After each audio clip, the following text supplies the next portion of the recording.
to me. Yeah, it's not. It's like look, football. Like you run a 4.2 40. They're gonna design a play for you and get you the ball, and you're gonna go. You're gonna take it to the house. In hoops, if you're 6'10" and you have a 35-inch vertical and you have a 7'3" wingspan, as long as you play with effort, like they're gonna find value for you in some capacity, right? Well, in baseball, you could be Jose Altuve or Dustin Pedroia. You could be one of those guys that if you were to look at those guys, like you would never in a million years say that they're professional athletes. 100%. You could pass by them on the street. You wouldn't even know who they were if you didn't recognize their face, man. College baseball has never had more resources, never had more exposure, never had more opportunity. And somehow it's never been more transactional, more fragile, or more confused. Players want freedom, but not responsibility. Parents want opportunity, but not accountability. Coaches are expected to win immediately while building culture in chaos. And then there's this guy. He took over a Power 5 program with 18 days to build a roster, what he literally called a misfit toys roster. And instead of panicking, he leaned into identity, mentality, and long-term leverage. Today, we are sitting down with head baseball coach at Duke University, former Wake Forest pitching architect, former National Assistant Coach of the Year, Corey Muscara. This isn't a feel-good episode. This is a truth episode. Moose, let's talk about what college baseball is really like right now. And let's talk about what nobody wants to say out loud, man. What do you think? Wow, you're putting me on the spot, but I'll do my best to be as real as I can and not upset anybody. So Fire me up, man. yeah. You had 18 days to build a Duke roster, a powerhouse, man. Walk me through what the first like 48 hours are like. Yeah, so I mean, the first 48 hours, I had to put a staff together. Luckily for us, we had a group of guys that are pretty close knit, really close knit group of guys that we've all worked together for many years. So that was pretty seamless. It was kind of like, you ever seen that movie Anchorman when Yeah. they have the big conch seashell and they say News legends team. assemble. Yeah, and they're like legends assemble. Yeah, it was kind of like that. So luckily, like we put that thing together and it was just all my boys. So that happened in about 24 hours. What's going on, guys? I wanted to interrupt real quick to bring attention to a financial literacy piece that is a must have for you in your baseball career or your son's baseball career or your player's baseball career. This is called the Money Playbook. So, this teaches financial concepts and gives financial literacy and financial topics to baseball players and athletes, whether you are a professional, whether you are a college athlete, a student athlete. Man, nowadays we understand that NIL money is prevalent. NIL deals allow baseball players, allow college athletes to use their name, image, and likeness in order to get paid. We know that college scholarships are increasing and roster limits are being tinkered with, and there is money in today's game, in today's landscape. So check this book out, The Money Playbook. Go check it out over on Amazon. I've read through it. I learned a whole lot. Some of these things that I was reading and learning about in this book, I didn't find out or know that I needed until my career was over. Go check it out. Then we started making phone calls and we soon realized that either everybody was in the portal or going elsewhere. And, that's just the way it is nowadays. And so, you got to be pretty strategic because if you kind of waste time, so I got the job and I soon realized that our undergraduate transfer portal was closing. Luckily for me, they opened it a little bit longer, which was great. But it is Duke, so we had to get guys in. They gave us a little bit of leeway in the first year, so that was helpful. And it was kind of like boiler room, man. Like we were just calling people left and right. Like, 'cause, we were 5 weeks into the portal, so we were trying to figure out who was available and try to understand like the lay of the land of where we were at. So yeah, it was chaotic, it was crazy, but it was fun. And it was fast and furious. And look, the group of guys we got, like I probably enjoyed coaching these guys as much as anyone I've ever enjoyed coaching. They're super grateful. They have a chip on their shoulder. And it's going to be fun. So, and my staff this fall did a really good job, kind of busting their ass and working with guys and trying to find ways to get them a little bit better here and there. And, we did some good things in the fall. We'll see, you never really know until bullets started actually flying, right? And Yeah. it's funny, like, everybody goes through the fall and it's like, all right, were we healthy? Like, did we get through it? Okay, great. But you don't really know who you are or what you are until you get challenged. And so we'll see what happens when we get challenged. But I definitely have enjoyed every bit of it, and it's been pretty amazing. And through this process of building a team and building a group, what I've found is there's some really grateful kids here that have an extreme work ethic. One of the things that's really unique about the kids that come at Duke are they they're really well rounded. They're bright kids. They wouldn't have been able to get into Duke if they weren't. They do a really good job with time management, and they have aspirations to be great in things even outside of baseball.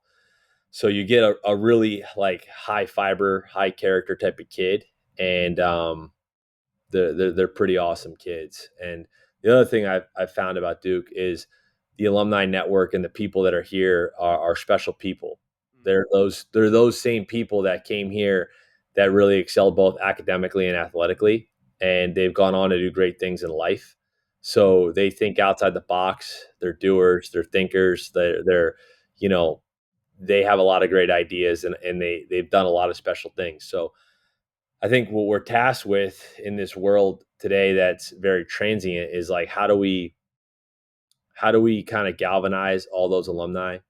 How do we build everybody together so collectively we can build something really special? And that's kind of what we're working on, right? Is all of those things. So Love it. I'm proud of everybody that's put forth the effort this fall. We have so much to do, and it's like we've done less than 1% of what we need to do. Yeah, But makes we've sense. got we've gotten to the first light pole, and that's half the battle. When you're running that marathon, you got to get to the first light pole, and That's then you got right. to get to the next one. So That's right. we're at the first light pole, and we're ready to get to the second light pole. Awesome, man. We'll kind of dive into that alumni connection. You guys have some cool stuff coming up. A big event coming up here in about a month and a half. We're going to talk about when you're able to build a roster on a whim, right? In a time crunch. I mean, what are the things that go into that? So we talk about when you're able to build a roster. It's not necessarily about who you take, right? So when shit hits the fan, lack of a better term, right? When there's a whole bunch of chaos, isn't it? I mean, imagine if you took the wrong guys, right? Isn't it just as important to refuse the wrong guys, right? Yeah. Like what? So this is How do you this is something how do I'll you do leave with you, Coach Ed Blankmeyer, who's a legend. He's a really important mentor in my life, not just in coaching, but in my life. But he used to say this all the time, like, you don't miss on not getting a player, you miss on getting the wrong person. And I couldn't agree with him more. So, you know, did we get a little bit lucky because it was fast and furious? Yeah, we did. I mean, I don't know that we went through the same vetting process that we normally do. So there was some luck involved for sure. But I think a lot of it too is you get what you put out into the universe, right? So if you put out like, this is who I am, this is what I believe, these are my moral fibers, this is what drives me, this is what we're trying to do, this is my vision. I'm a big Simon Sinek guy. Anybody that knows me knows I'm a big Simon Sinek guy, but he talks a lot about whys, right? So if you know what your why is and you know what your navigational beacon is and you're putting that out into the universe, like, you're going to get that in return, right? It truly is that law of attraction. So if you're like, hey man, like, we want to be gritty, we want to problem solve, we have opportunity, we're gonna go out and compete, you tend to get that back. And then what happens is, like, if you're doing this every day, it compounds, right? So people reach out to you telling you they have players, and they're like, hey man, this guy will be a fit for you, he's your type of guy, right? So you understand that component. You talk about like what matters to you, and for those that want those things, they come, right? The other filtering system that we have is the academic standard here is so high that people that don't have the ability to manage their time or excel in both avenues, they kind of get weeded out. So that's like, I say this a lot, but like, in life, when you have a perceived disadvantage, you can either lean in and complain about the perceived disadvantage, or you could use your perceived disadvantage and make it a strength or a superpower. Malcolm Gladwell wrote a book called David versus Goliath, and he talks about this exclusively in this book. But essentially, like whenever there's chaos or whenever you have a problem, you have two choices. Like you either lean into it and say, okay, this disadvantage or perceived hurdle could either be, it could be an opportunity, or I can let it be the hurdle that keeps me down. Right. And so I think everything's about choices, right? You have a decision to make every day. Like, do you want to complain about it, or do you want to try to lean into it and make it your strength, And so I think when, yes, there was some luck involved. I'm not Nostradamus, right? I don't have a crystal ball and I can't like predict what's going to happen. But at the same time, like I think if you lean into your instincts, you lean into your belief system, generally speaking, the universe brings that back to you. 100%, man. That those instincts, that belief system, I love it. So you're going through this process where you have to piece together this misfit toys roster, right? I'd love to kind of ask you a little bit about that, man. Was there any like were there red flags that immediately turned you off, that kind of had the spidey sense going where it's like, dude, you know what?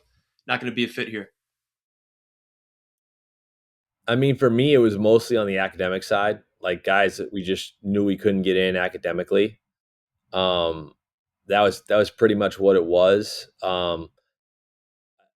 Like candidly, like we didn't get a no for like the first like 30 or so guys we offered, but a lot of it was because we had to like hone down the filtering system. Like there was plenty of guys that like were really good or talented that we thought we would like to have, but then when we start, getting through the transcript, like they had too many online classes, or their GPA wasn't high enough, or their high school transcript wasn't good enough, so they were no's before we could even really bring them on campus. It was also late in the game.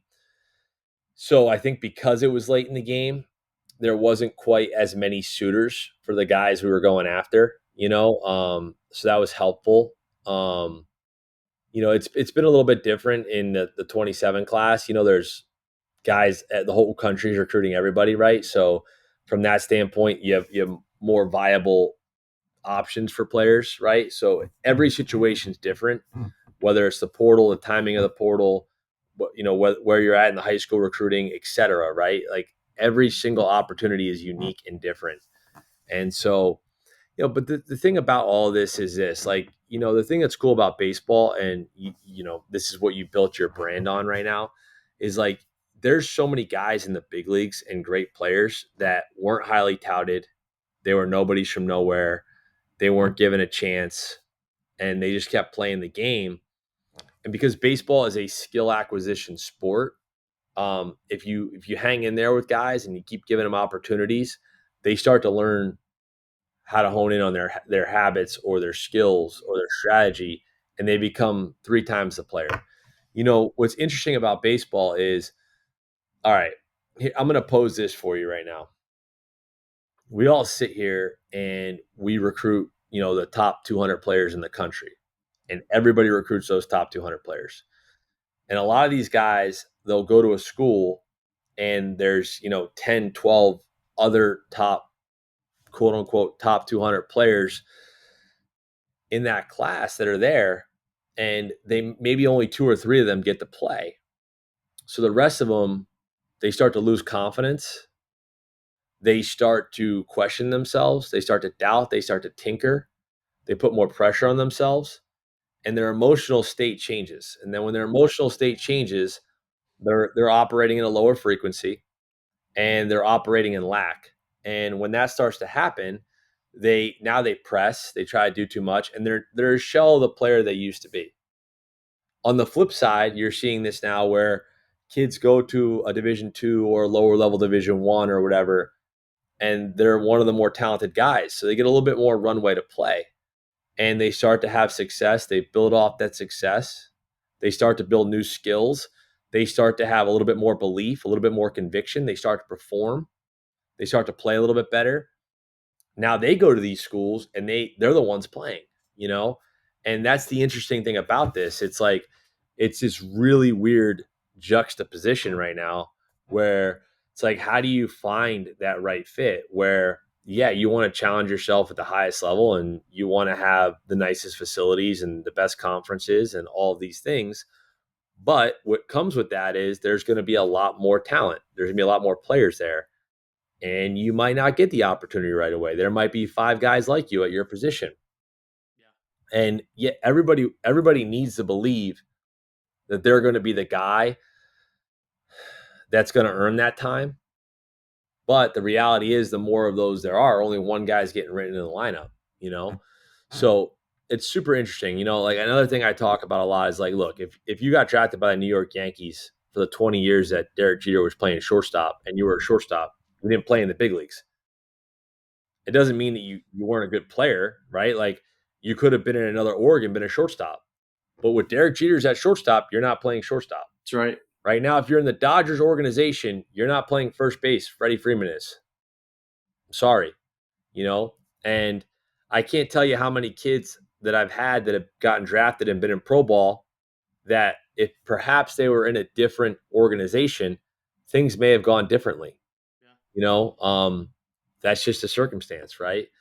And so that's what's really unique about baseball. It's a skill acquisition sport that's predicated on reps. It's predicated on confidence and your mental state. So many things can change with being in a different state of mind and a different headspace. You can be a totally different player. I love that. Skill acquisition sport. I love that. Makes a ton Well, of sense to me. yeah, it's not, it's, like, look, football, like, you run a 4.240, they're going to design a play for you and get you the ball. And you're going to take it to the house, In hoops, if you're, 6'10" and you have a 35-inch vertical and you have a 7'3" wingspan, as long as you play with effort, like they're going to find value for you in some capacity, right? Well, in baseball, you could be Jose Altuve or Dustin Pedroia or who was the shortstop for the Angels and Cardinals? Um, guy was Excellent. yeah, Excellent. David Eckstein, right? You could be one of those guys that if you were to look at those guys, like you would never in a million years say that they're professional athletes. 100%. You could pass by them on the street. You wouldn't even know who they were if you didn't recognize their face, man. Yeah, like what other major sport is that a thing in? Now, look, you have it a little bit in football too, right? Like obviously, like you got Tom Brady. Like Yeah. he didn't start till his whatever junior senior year at Michigan, and he was a 6th round draft pick, and he kind of made himself into arguably the greatest winner in professional sports history. But at the end of the day, like you do see a lot more of that in baseball. You hear a lot more crazy stories in baseball. Hey, this guy was working at a grocery store bagging groceries, and then he got released, and then he went to indie ball, and now he's in the show. Like, yeah, I feel like you hear that story once a year in baseball, right? 100%. Especially with all the moving parts, man. I mean, you talk about this being like the skill acquisition type of sport. I love that. It's also, man, an insanely like transactional sport now, right? Where it's like there's so many places that you can run and hide.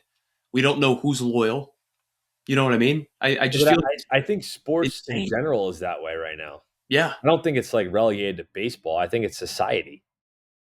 It's not relegated to baseball. I think it's how society is right now. Everything is like immediate. It's like a microwave society, right? Like everybody wants immediate feedback and immediate results. You know, everyone's really yeah, keyed into college football right now, but it's like a giant soap opera, right? Like, yeah, obviously there's great people and there's good people, but like you see a lot of stuff that's going on right now, like all the coach firings and people going here and there, and then like you see some of the things that are happening, you're like, whoa, like that's not necessarily like being a good person, right? But like, oh, but he wins, but he wins. It's like, well, what is winning? Like, what is winning? Again, I go back to Simon Sinek. He wrote a book called The Infinite Game. And it's like, is winning just like how you rank at the end of the year and how many wins you have? Is winning just what your sales quota was for the quarter? Is that winning? Or is winning like how you impact people's lives, how you motivate people, how you learn, how you grow your personal brand, who you are as a person, like what you do, sharpening your skill set? Like, what is winning? And what's your timeline on winning, right? Like, what's the timeline? Is the timeline 1 season? Is it 2 years? Is it your life? And if you are winning and you're having those results, what is the other things in your life? How you treat people, how you treat your players, how you treat your wife, how you treat your kids. Like, do you want to be a person that wins a national championship, but your inner circle and the people that are closest to you, like, they're not proud of how you go about your business and they're not happy? Is that worth a national championship? Is it worth a national championship for your kids to be embarrassed by how you went about your business? Like, and so that's my point. It's like, what is winning? Like, what is it? Like, is it like,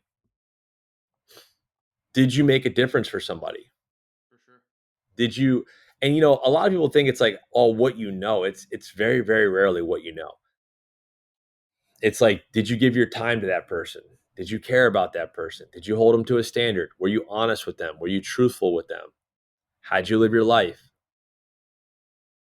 Like, how'd you go about your business? The full development package almost. Yeah, you could call it that, or we could just call it being the best version of a human being. I like that. Like, I like that. what is success? What does success look like for someone, right? Like, and look, this is a pretty demanding job. There's a lot that goes into it. And it's not just my job, it's all of college athletics. It's sports. It's anything that's in the public eye. Like, it can be very stressful. It can be nonstop. You have to have boundaries on what it is you want to do. And so, like, again, like, what is success? Like, what does it look like, right? And how do you really define your successes? And so that's why, like, you have to understand who you are as a person and how you go about what you're doing. You know, I think I think it looks different for everybody. And just because, like, I like that. Yeah. you're trying to look at it globally doesn't mean that you're not ultra competitive. You could be like the most competitive human being ever, but if, like, you have your framework for what you want things to look like and how you want it to be done, and in my opinion, like, that almost makes it like you more of a success by doing it that way. Ooh. So I don't know. We've talked about winning. We've talked about like success. I mean, you we had a conversation the other day. You had mentioned like winning games is almost like the price of admission now, right? It's not even necessarily the end goal anymore. What do you feel like most people don't uh, understand about that? Yeah, look, so there's so much money in sports, there's so much attention on it now. um if you don't win, you're eventually going to be out of a job. Like, it is what it is, right? And that's kind of what has everybody acting so crazy. But you can't be afraid of failing. So if you're going to win at the highest level and do it the right way, you're always going to be at risk for failing. And when you do fail, it's, how do you respond? Do you make excuses? Do you complain? Do you act out? Or do you change your process? Do you change your strategy? Do you bear down? Do you find new ways to do things, right? Are you adaptive? And the other thing is, like, so nowadays, like, there's so many ways you can look at it, right? It's, you have winning games, you have developing players, you have developing programs, right? Like, there's so many things that go into it. And luckily for us, even though it's very chaotic, there's more avenues to create and build programs than there ever was before. So you can do things like, you can fundraise, you can create events, you know you can create brands, like, you can have partnerships with brands. Why is that benefit? Why would okay? So like, walk me through that, dude. So like, that's something that I can't even really process or wrap my head around. Why is that? Why is that beneficial, man? Why is that critical to be able to build those relationships? Maybe build those like, I don't want to say like revenue streams, right? That are Well, what do because at the end of the day, right now, with the house settlement, you have 20 million, and then now you get an extra 250,000 a year, right? Like, the truth of the matter is, I don't care what athletic department you're going to be in, that money is going to go to football and basketball. And anybody that doesn't understand that, like, is either naive or they're delusional, right? So like it's a fact. Like it's going to football and basketball, right? They're driving the ship. So as a baseball coach, you can't sit there and say, well, why not me? You have to make your own luck. So you have to find ways to create those things, you know? And if you are deficient in those departments, yeah, it's harder. Yeah, life's not fair. But that's where you have to like figure out how to like combat it, because all it takes is some ingenuity and creativity and consistency to those things. And then you never know. Like you might get somebody to give you a great idea and help you build a new event or a new partnership or a new relationship. And then people see your passion, they see you working, and then someone says, hey, I want to get behind that. That's something I can get behind. That's something I can believe. Because right now there's so much uncertainty as like, what is NIL? What are the rules? Nobody knows because they keep changing like every 6 months, right? And there's lots of ways to do it, but we're all in this new frontier, right? So there's some coaches that are leaning into social media and they're doing it kind of their way, and everybody's judgmental of it. But nobody, like, in order to be a pioneer and do something, you have to put yourself out on a limb. Man in the arena. And so it's easy for anyone to sit back here and judge what it is. But if you're competing and you're trying to figure out how to understand the landscape, the only way you can figure anything out is by doing it and then reassessing if it was good or bad, because there's no blueprint on a lot of this stuff. The game hasn't been written for any of this stuff. So the way I see it is either you sit back and Monday morning quarterback everybody, or you get out and you step in the arena and you try, and you're critical of how you do things, you're aware of how you do things, and then you continue to try to evolve throughout that process, you I know? like that. I like that. Seems like you've been able to build a pretty strong identity around that, like self mastery, getting better concept. Look, I've tried, but I'm not a hypocrite. I put a lot of effort and time into it. I've talked a lot about my players too. I talk about it a lot. I have devoted a lot of personal time to this. I think about it often. I'm not perfect at it. For sure. I'm not. And I don't do it perfectly every day.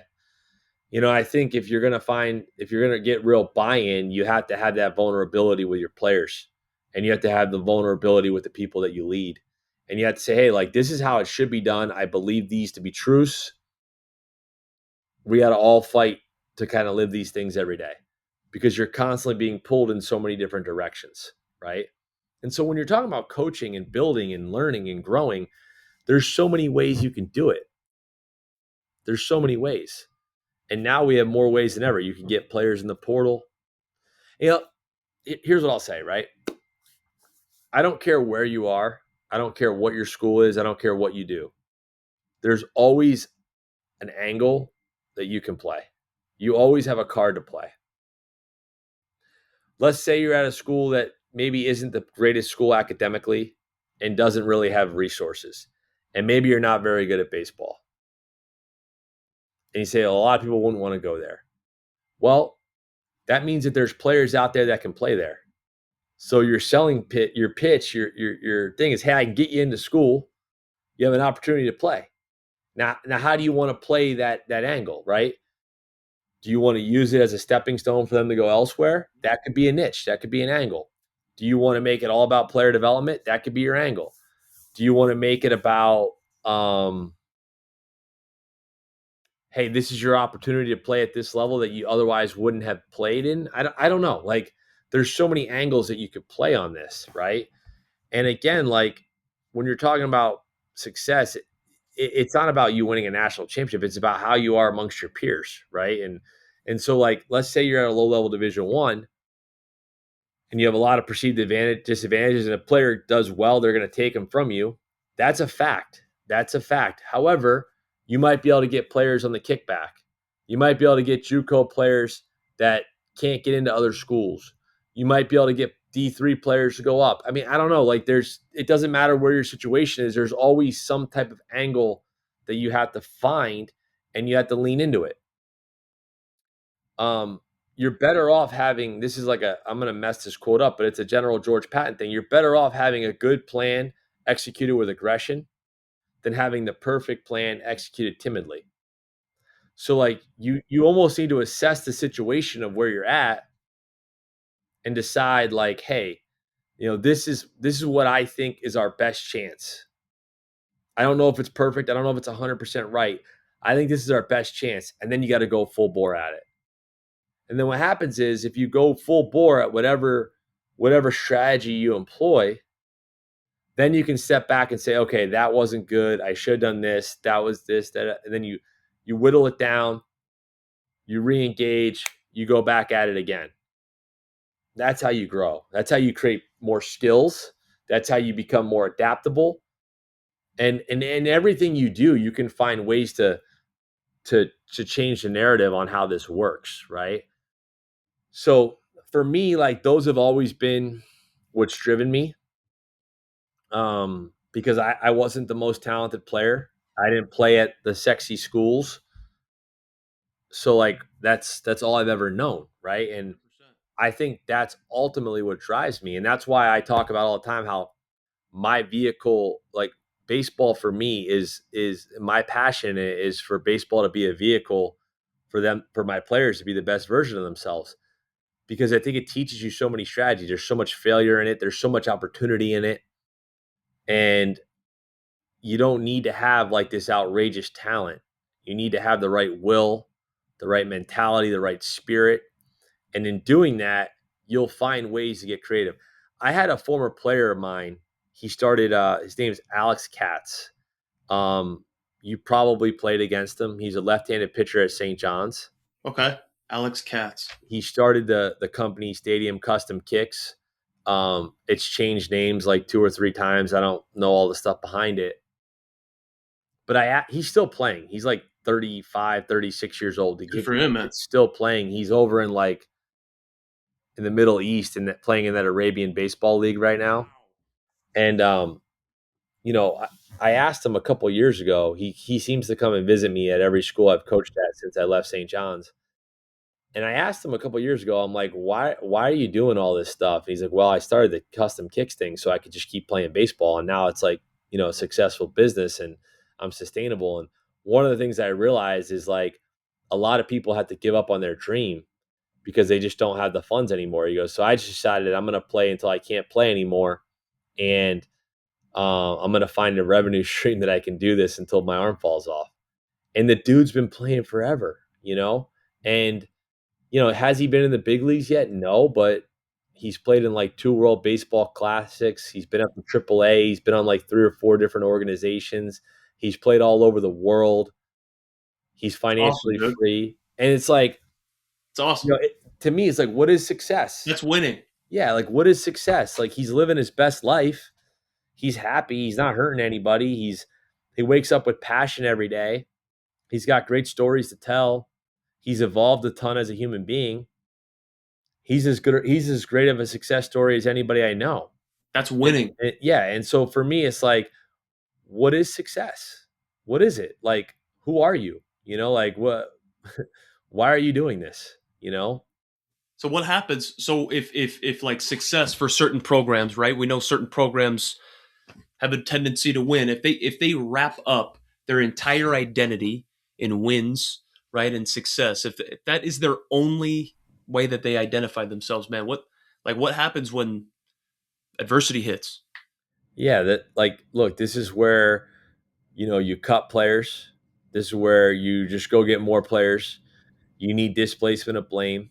You have to have a scapegoat or an excuse. Yeah. um you start to do things that are outside of what your character would say, like maybe you cheat, maybe you do, like there's all these things that come into play. It's the same thing like you talk about baseball players when they're done playing professional baseball, they have a really hard time, a lot of them, because their entire self-worth and identity was wrapped up in being a baseball player. And it's the same thing for those where their entire identity is wrapped up in only wins and losses and not their process and not who they are and not how they grow and maybe not their family. That's when they start to do things where maybe they don't treat people the best, or maybe they treat people as transactions, or they have, you hear the company line constantly like, we're in the business of winning and we have to feed a family. And this is a lot of pressure. So you have to go. And there is truth in that. I'm not saying that that's not accurate. That's true. But there's like this fine line in how you do it, right? Like there's this balance, there's this yin and yang to how you have to try to manage it. And look, I'm not going to sit here and act like I'm the expert on that. I'm a first time head coach, right? So I'm navigating all that. So I don't want to sit here and act like I have all the answers, because there's few things that I can't stand more than people that think they have all the answers. And I have zero doubt in my mind that people will listen to this and be like, that guy's full of shit. Like he thinks he has all the answers. And that's fine. Like they can think that way. I don't feel like I have all the answers. I'm kind of walking blindly through the forest, but I do know that like we are always going to have these tough choices to make. And at the end of the day, if you follow your belief system and who you are as a person and you go with your gut, you're hopefully going to make more right decisions than wrong, That's right. you know? And Makes even if sense to it's a me. wrong decision, hopefully it's rooted in the right intention. Yeah, you at least give yourself a fighting chance, man. Right? You could probably even at least sleep at night after that mistake or whatever happens, man. You Mhm. know, you would mention being a obvious first time head coach.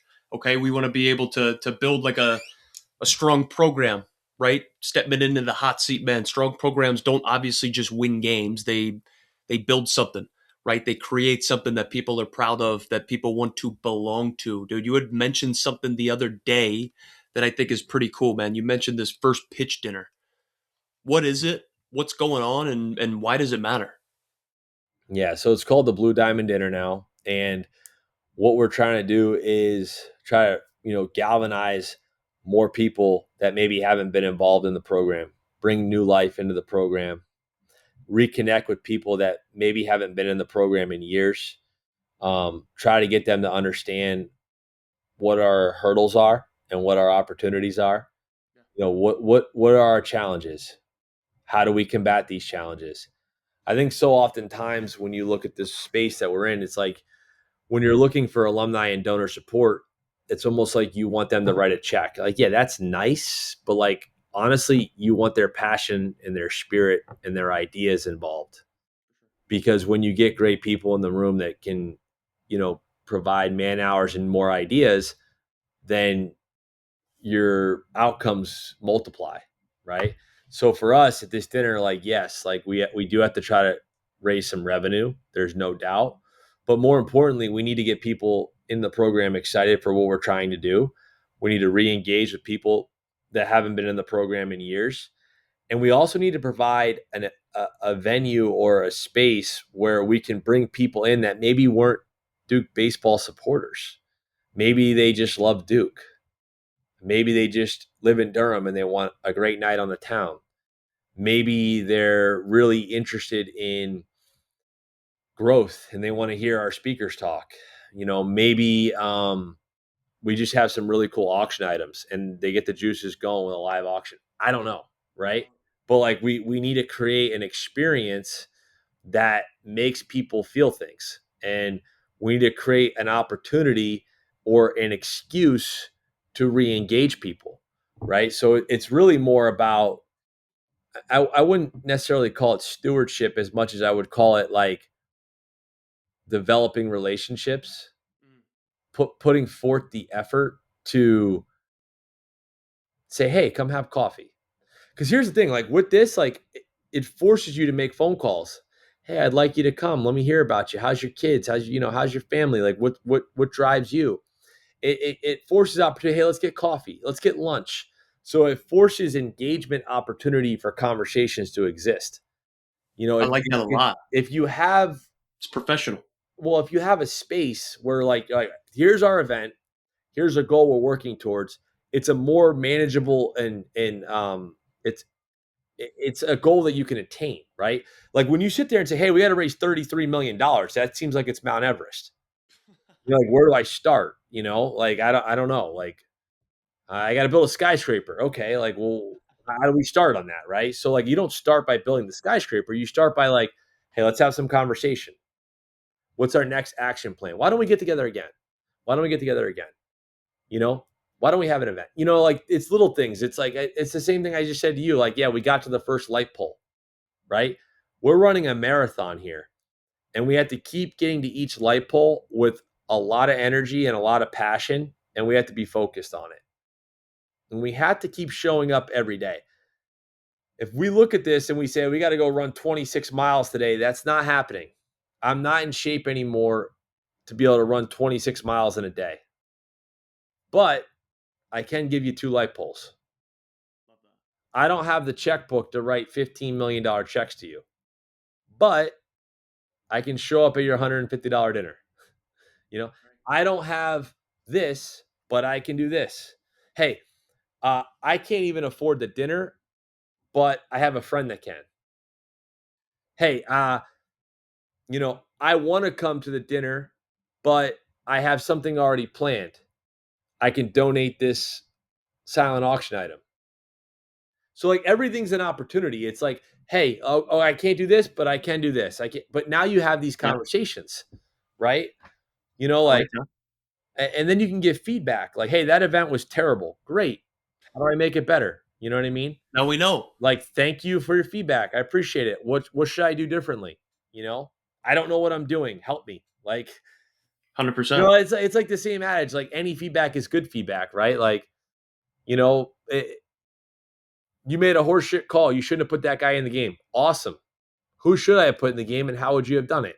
That's right. Give You me know, something. Give me great. something. Like, yeah, great. And when people give you that, it means that they're at least paying attention or they're aware, right? But if all you're thinking about is winning and having results, you can't put yourself out there to do those things. There's an insecurity in it that's saying, like, well, I don't want to be told I'm not good. I don't want to not make any money. I don't want to fall flat on my face, so I don't do it. That's why nobody gets anywhere. Like, I mean, Makes sense. look, this is a cool job, right? This is a cool job. There are a lot of people that could have taken it and done a great job that probably have better track records than I do. But it was a little bit daunting coming into it. It was. And it was a challenge. And I think that's part of the reason why I got the job, right? Like, I'm not saying I'm the best for it. I'm not saying, like, I'm so worthy. It should have been mine, blah, blah, blah, all that crap. Like, no, that's not what I'm saying. I'm saying, like, it's hard. Like, but if I'm worried about what's going to happen, how am I going to be successful? How can my players believe? How can my players want to run through a wall? How can my players do the extra work? Right? They need the rallying cry and they need a belief system. And that's ultimately how you have to approach everything daily. And it's not just your players, right? It's your wives, it's your kids, it's your staff, it's the people you work with in administration, it's your donors, it's your alumni, it's everybody, right? So they all need to feel that type of energy and passion, and they need to problem solve. Everybody needs to problem solve. And if collectively everybody problem solves, you're going to get to a really cool place. I really believe that. Amen. Um, and then it's not a matter of if you're going to do it; it's a matter of when you do it. Yeah. When you do it, because the words you say to yourself matter, and how you think matters, and how you show up every day matters, right? So that's what this event's about. It's not about raising $1 million. It's about how do we get people in the room talking? How do we get people in the room thinking? And then how do we get people in the room doing? Yeah. That's Ooh, ultimately what it's about. fire me up, man. Looking forward to being there. That's January 31st. That's in Durham, North Carolina, right? Chris Archer, Carlos Pena, potential rumor. No, not rumor. They're in. They're in. Yeah, they're both coming. Both. Yeah, and look, the thing I'm excited about having gotten to know both guys is, like, there's a reason these two guys are successful. They're unbelievable people, man. Like, you spend like 5 minutes with either one of them. They have infectious personalities. They're engaging. They're brilliant. They are very secure in their own skin, and they're genuinely good people with good hearts. That's who I want to surround myself with. I want to surround myself with people that exhibit those qualities, right? So I'm just super thankful that they wanted to spend the night with us, and hopefully people in the room feel their energy and feel their passion. And hopefully I have some players that can learn a few things from those guys. Yeah, So it should be good. 100%, man. Big room, big energy, even bigger purpose. You know what I mean? That's awesome. Fire me up right there, man. Moose, I'm insanely grateful for the time, man. I got a couple questions that I'd love to just kind of throw by you and just see what you're really thinking here. All right, man. What do you feel like is one thing that players need to stop doing immediately? Worrying about what other people do. They need to look in the mirror and worry about their own process. We play the comparison game too much. So I think you got to find out how you can change your process, make your process better, and run your own race. Beautiful right there, man. I love that. That was number one. I got five for you. Okay. Number two, man, what is one thing that players need to start doing if they want to play at Duke? Well, they got to get their grades in check, number one. So academically, you got to start challenging yourself with the most rigorous course load you can, and you got to do well in school, right? You can have all the ambition in the world, you can have all the talent in the world, and be a guy that I want to be around every day. But if you're pulling in a 2.9 or a 3.0 and you don't have any APs, like, okay, well, hey, there's a place for you and you're going to be great and you can run your race, but that race won't be here, right? So I need guys that are going to check in and ring the bell academically, for sure. Love that. Number three, we got right here. What are the biggest what's the biggest misconception that kind of that parents have around recruiting? What don't they get?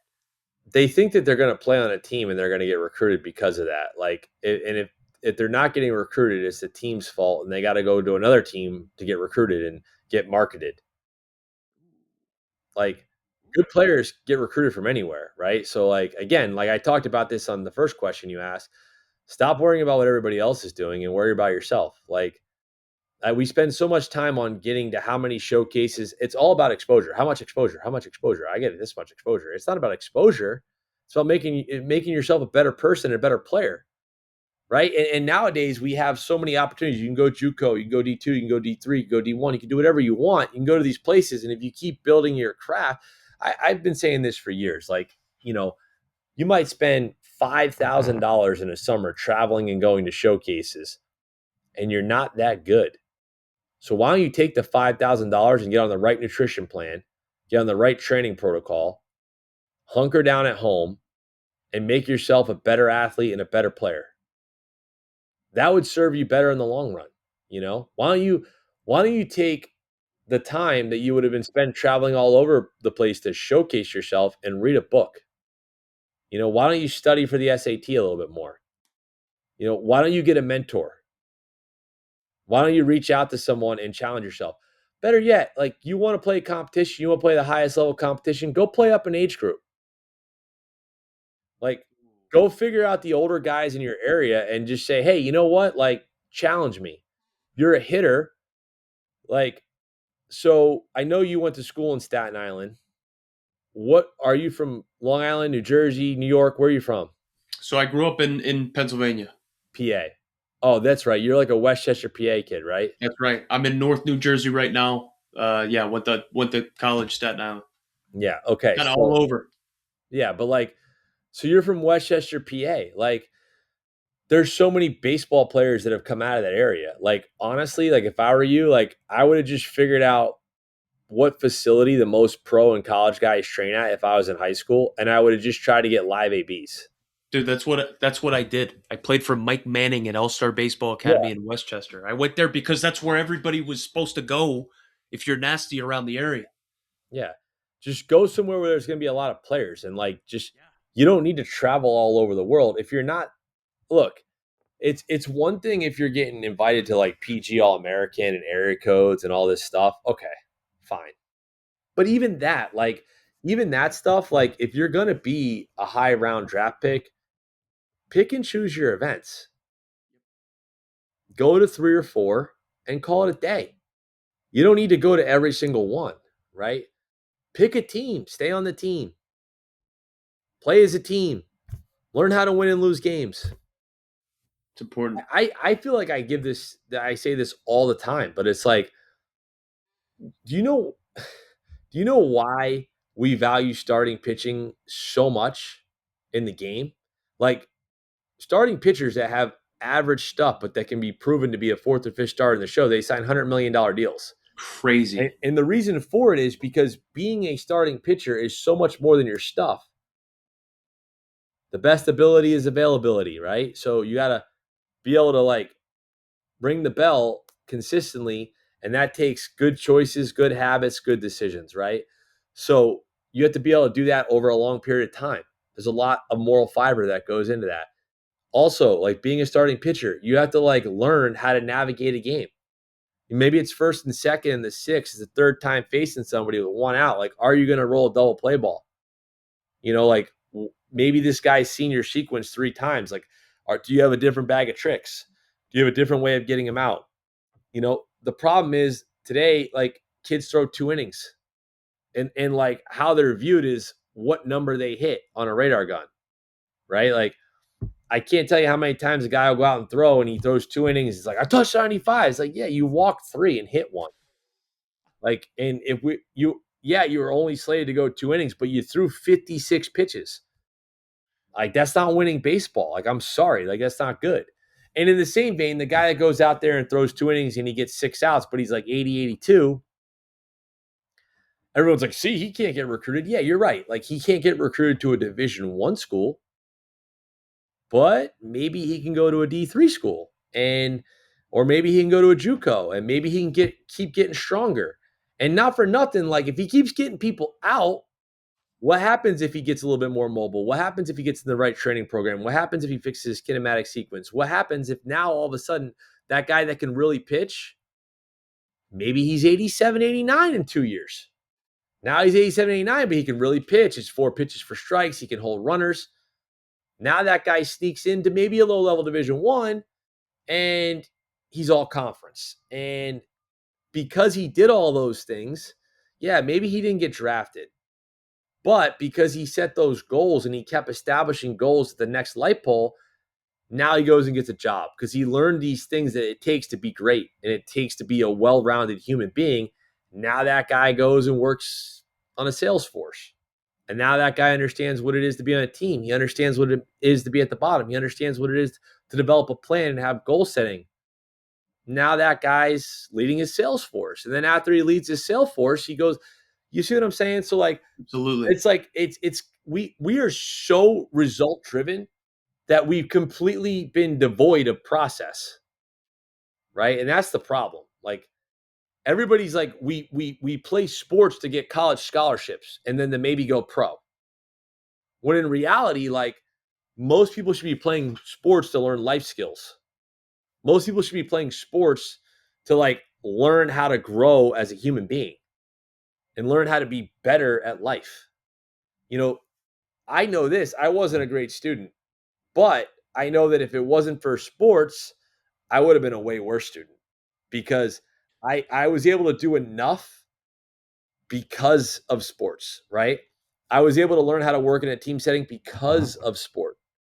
And so I think we have to change what we're trying to get out of it. Like, are we trying to just get a college scholarship? That's super transactional. Are we trying just to get NIL money? Super transactional. Or are we trying to grow as a person and create real skills that are going to allow us to be super successful in life? That's the question. That's what they need to understand. So, what do you want? What do you want out of this? And it's funny because everybody says they want to have all these things, but then they make choices that are not in line with that. Mm. They make choices Mm. based on other things, Absolute. and then they Absolute. complain when it doesn't go their way. We were lied to. Look, listen, people say they're lied to a lot, but if you actually read the tea leaves and you pay attention to what's going on, it's all right there for you. Like everything's out in the open to see what's happening. You can call around on people and find out how they've gone about their business. You can see what they're doing. You can see if it checks out and if it lines up. And if it looks like a duck, it walks like a duck, and it quacks like a duck, it's a duck. It's pretty simple. People just don't want to see it. You know what I mean? Yeah, makes a ton of sense to me, man. Makes a ton of sense to me. So, Moose, I got two more questions for you, man. This is huge. We talked about you being able to build a roster rather quickly. Okay, man. What is something like what is a trait that you would take over absolute raw talent every time? Is there something there that you would take? Well, again, like winning, the talent is a minimum threshold, right? It's like, if you're 4'8", you can't get on the amusement ride. That's 4'11" to get on the ride, right? So you do need to. It's the same. So for us, let me just be clear. There's a basic talent threshold you need to play in the ACC, and at Duke, there's a basic minimum academic requirement you need. So those two things had to be met, or there's no discussion. So that let's just assume that those basic minimum standards are met. After those basic minimum standards are met, What's important?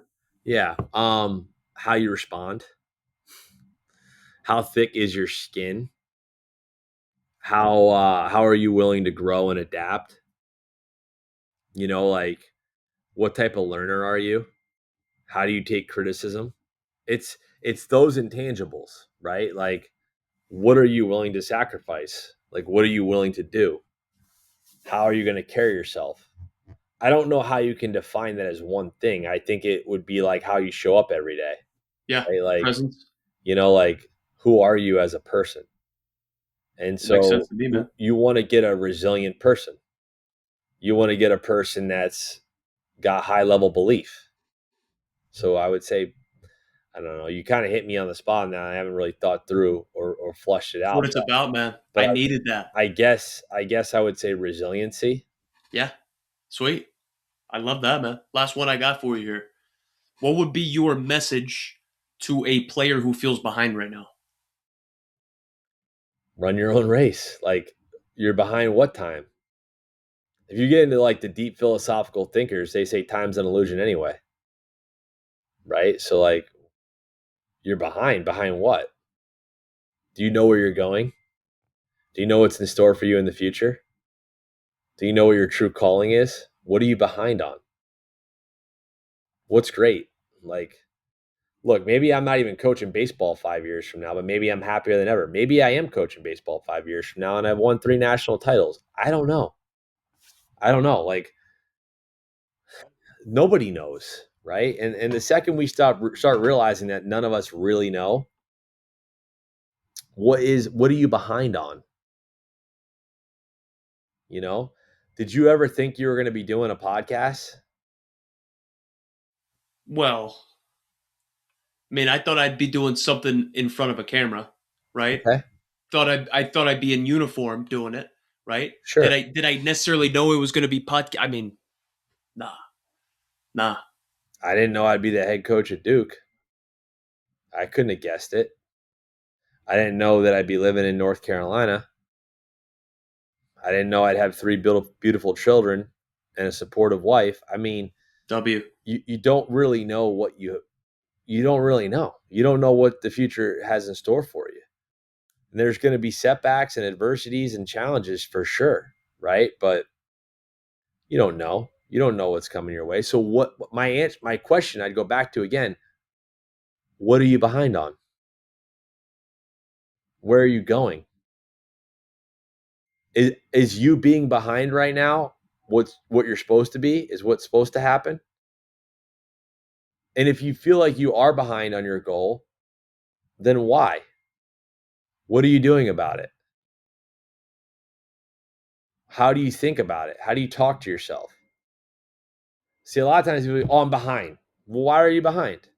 I don't have this. I don't have that. I don't have that. Okay. What can you change about that? Well, I don't have the resources. Okay. You don't have the resources. What have you done to get resources? It's like the Tony Robbins thing. It's not resources that are the problem. It's a lack of resourcefulness that's the problem. You know what I'm saying? Like you don't have. It's not that you don't have things. It's that you're not willing to go get them. You know. I like that a lot, man. That's I like ultimately that a what lot. life is at the end of the day. Nobody. See, here's the thing. Nobody gives a shit if your podcast is good or not. Nobody cares if I mean, my players care, and maybe some of the alumni care a little bit, but nobody genuinely cares. Like the majority of people don't genuinely care if I win or lose. Even like those diehard Michigan fans that want to win, like at the end of the day, they're going to go live their life, right? They're going to get a new coach. They just got rid of that coach. They're going to get a new coach, right? And the new guy's going to come in. Everybody's expendable. Nobody like genuinely cares. So ultimately, it's like, how do you envision your world happening? How do you envision your life playing out? You're in this world and in this space right now. How do you envision it happening? We're here to grow and we're here to learn and we're here to evolve. And what are we evolving? Are we evolving? Like, what is it? Like, how does it happen? Right? It's like the bigger picture of it all, right? So that's why I say, like, when you like think about what is your why and why are you doing it? And look, it's funny. I get really fiery and passionate and competitive, and sometimes competitive is a lower state of frequency. And people are like, "Oh, he's so full of shit. Like he's acting like he's Gandhi right now, and he gets all juiced up and da da da." Yeah, I do, I do. But again, that's all part of like the yin and yangs on all this stuff, right? Because if I only ever stayed at that state and I didn't balance myself out, I would crash out and burn, Bad news. right? So you are gonna constantly live in all the ups and downs of it, and you have to try to find some way with all this to get back here. You know, Equanimity. that's That's what what I it keep reading is. about. And the longer you do it, the more of these things you experience. I love that, man. I'll give you this. This isn't Love probably that. that popular of a little thing because he was a legendary head coach for the enemy North Carolina. But I had a chance to go to this. I got invited to go to this fundraising dinner for the Miracle League, and I happened to sit right next to Mike Fox. And candidly, like I always kind of like, I don't like that guy because he was at North Carolina. Like I'm like, all right, like I don't even know the guy, but like in my mind, I didn't like him because he was at Carolina, and he was like this nice, retired, wise man, and he's sitting next to me, and he was very, very polite, and he said to me, he said, if I give you a piece of advice, just enjoy the day more. I got so worked up about so many things that sitting back here right now, they don't really matter. And I just missed the everyday with the guys. And he's right, and with all this shit we got going on right now, like I lose sight of that often. But at the end of it all, like, you know, you have your time here right now and you have your time to, and I don't do that right every time. I'm not trying to sit here and say like I have all the answers, but like, life keeps throwing you these little wisdoms, these little things everywhere, and you got to decide if you're going to listen to them, right? So that person that's behind, it's like, what are you behind? Where, like, behind what? Like, you know, like, don't take this the wrong way, right? Like, you climbed the mountain. You're one of the 20,435 people to ever live to play a day in the major leagues, right? Doesn't even fill up half of Wrigley. You're one of the 0.001 percenters. Okay. But you climb Mount Everest and you still have a new task to do in life and you have new obstacles and you still have something new. It's like the same thing with Kobe that Kobe was talking about. Like, I don't believe in failure because even if you like go win the championship, you have the next day to live. Even if you lose the game, you still have the next day to live. So like you reach the mountain, like you still have the next day to live. Like Now what what? is it? Yeah, like what is it? Like what is winning? You know? What is it? Right? Like what are you doing? Like what's your day like? Who are you? Like what do you how's it going to keep getting better? How are you going to keep growing? I And love that. Be that's what I do. intentional. I don't do a good enough job of that stuff. But every time I get really stressed out, which is often, I had to try to like go back and reteach that stuff to me. So I can't state this enough. Like I believe in these things, I hear these things, I buy into these things. I can't say that I live them all the time. And that's Tough the to be perfect. challenge. That's the challenge of it, right? No, I'm not ashamed to say that. Like I'm not ashamed to be like, man, I don't always live that. Man, I get caught up. I got to be brought back, you know? It's authentic. But I stop beating myself up when I'm not in those states. I ask myself, why am I not there right now? You know, what can I do to try to get back?